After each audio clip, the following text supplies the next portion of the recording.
je ye. Rasch je vot nach dag pik vandaag. Shop echt dag. Edge dodge me with vindat man peg.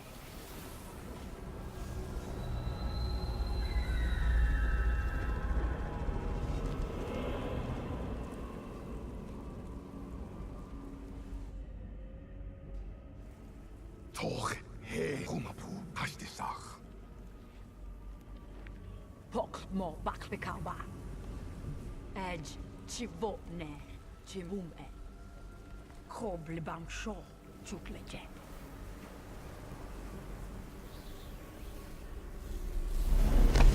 El idioma Klingon es una lengua artificial creada por el lingüista Mark Okrand en 1992 con el propósito de dar realismo a los personajes. Mark Okrand tomó como referencia las lenguas indígenas norteamericanas del momento, particularmente el Mutsun y el Swahili. Además de esto, podemos afirmar que el Klingon es un idioma muy popular, ya que algunas bandas de metal tienen canciones con él. Google lo encontramos en Klingon. Algunos libros como Hamlet han sido traducidos al Klingon y es usado en muchas películas y series. Hey, Lukna, Klingon Mark. Ija, Ihak. Mat, ¿Tú le entiendes? Sí, habla en Klingon. Oh, es Klingon. ¿Sí? Creí que el niño era tonto. ¿Qué tanto ha visto de Viaje a las Estrellas? El Klingon es una lengua rica en palabras de guerra, lucha e insultos, lo cual es considerado un arte en él. El mayor insulto que se puede decir es "Hapsohiki", que significa "tu madre tiene la frente lisa". En el intento de hacer la lengua lo más alienígena posible a nivel fonológico, el Klingon contiene una gran variedad de sonidos no muy comunes en la mayoría de las lenguas, como lo son los velares, uvulares y glotales. También tiene un número muy determinado de consonantes retroflejas. El Klingon cuenta con 21 consonantes, pero algunas veces se toman 22, ya que la D es posible producirla mediante dos sonidos diferentes. Y además de lo anterior y teniendo en cuenta los universales de las lenguas, se observa que el Klingon cuenta con las 5 vocales cardinales básicas en toda lengua.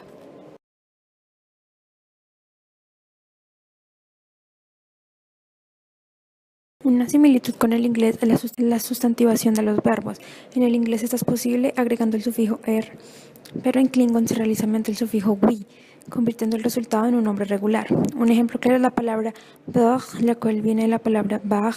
Así se puede formar un sustantivo de verbal. Enseguida podemos apreciar dos ejemplos que ilustran la situación similar del inglés. Bag, disparar. Bog, quien dispara. Los sustantivos en Klingon se pueden dividir en sustantivos simples, sustantivos complejos y sustantivos compuestos. Los sustantivos simples, como en el inglés, son palabras independientes con un referente específico. Por ejemplo, "ag" y "er". Los sustantivos compuestos también son comunes entre el Klingon y el inglés. Un ejemplo es afternoon, como en el inglés, y holpa. A diferencia de los sustantivos simples y compuestos que son comunes para el Klingon y el inglés, existen en el lenguaje Klingon los sustantivos complejos. Estos se caracterizan por estar compuestos, por lo que se supone sustantivos simples. Aún así, estos sustantivos simples no se usan en el lenguaje Klingon como tal. Un claro ejemplo de esto sería erdo y erjo, considerando que er como tal no es una palabra reconocida en el lenguaje.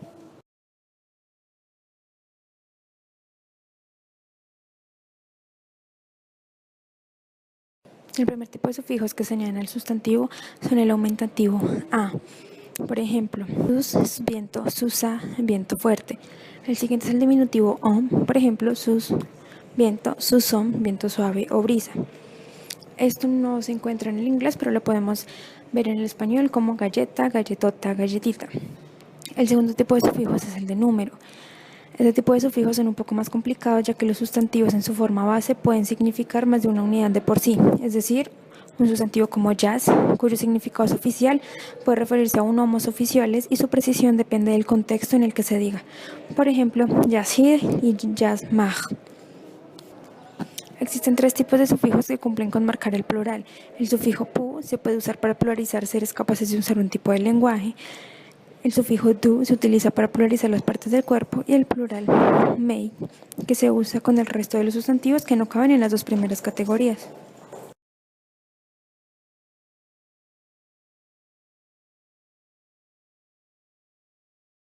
Por lo anterior, podemos concluir que en Klingon tiene una gran variedad de elementos tomados del inglés.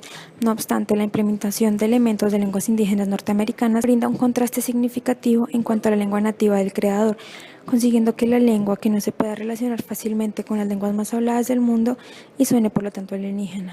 Por esto podemos evidenciar que tomando elementos de otras lenguas podemos producir un efecto determinado a la hora de crear una lengua, por supuesto teniendo en cuenta el propósito de su creación.